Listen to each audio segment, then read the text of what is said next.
ये विचित्र विश्वर विश्व ठाकुर प्रभु जगन्नाथ तांकर लीला अपार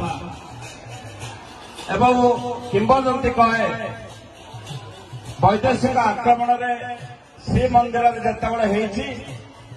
प्रभु को पाताली कराए ओडिशा विभिन्न क्षेत्र में लुचेक रखा जाए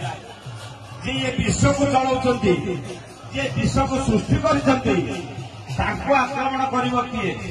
तेणु वास्तवता हूँ जदि आम चिंता करवा प्रभु स्वेच्छा विभिन्न स्थान पाताली होता निजे रही तार भर गोटे क्षेत्र हूँ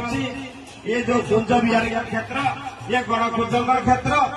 एवं विशाल महांती माध्यम थे जहाँ माध्यम प्रभु ये आसिक अवस्थान करते तेणु ये जो महिमा ये माटी जो ऐतिह्य जो पवित्र